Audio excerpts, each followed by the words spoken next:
Bom, na carreira de desenvolvimento de sistema, o arquiteto de software, se a gente pegar a tradicional carreira em Y, geralmente ele começa ou como desenvolvedor ou como testador, né, algo bem operacional, e ele vai progredindo na carreira até chegar um momento que nessa carreira em Y ele tem que tomar uma decisão para que lado, né, para que perna do Y ele vai, se é para gerencial ou para técnica.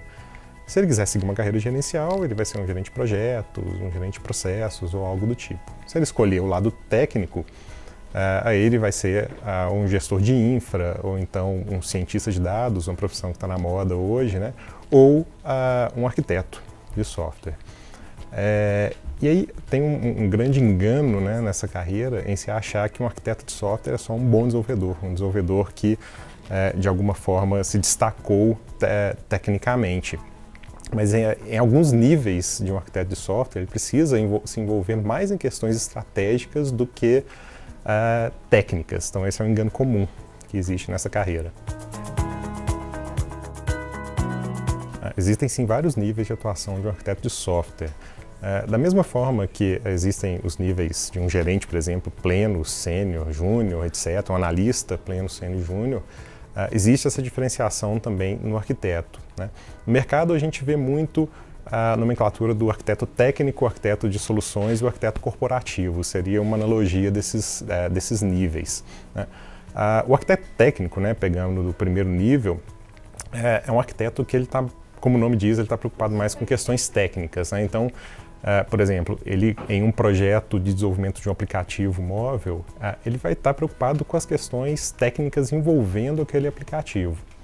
Do outro lado, o arquiteto corporativo é um nível muito mais estratégico, né? Então ele precisa entender a estratégia da empresa e como traduzir isso em uma arquitetura de software, pensando não só para um projeto específico, mas pensando também a longo prazo como que essa arquitetura vai ajudar a empresa, por exemplo, a alcançar os seus objetivos estratégicos. Então, dentro desses níveis, né, existem várias expectativas que existem sobre esse arquiteto, seja mais técnico, seja mais estratégico.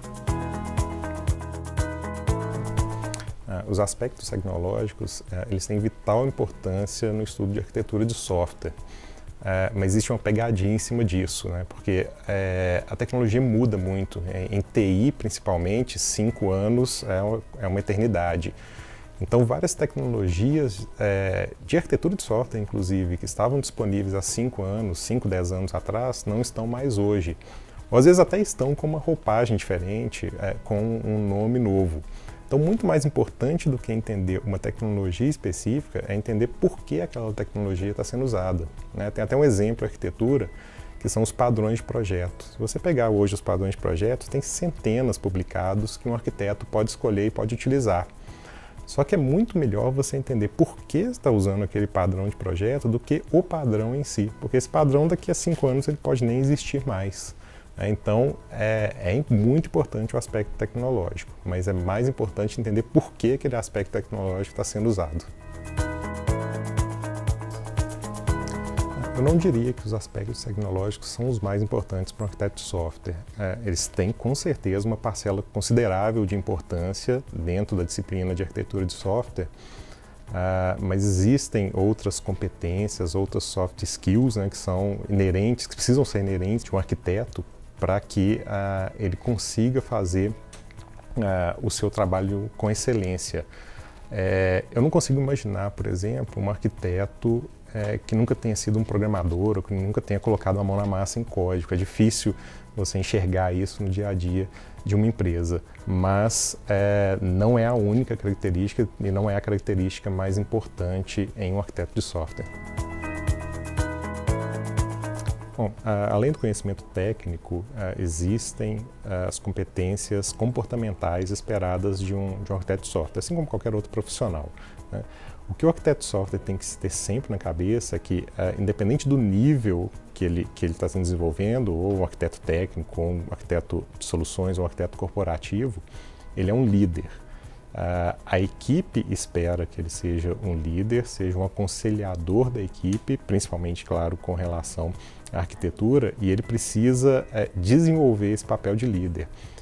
Talvez essa seja a característica mais difícil de se encontrar em um arquiteto, porque às vezes ele foi um programador de destaque e, como programador, ele estava acostumado a ficar no cantinho dele com fone de ouvido, sem conversar com ninguém, e aí, como arquiteto, ele precisa agora conversar, aconselhar, ouvir e trocar esse chapéu, né, de desenvolvedor para líder.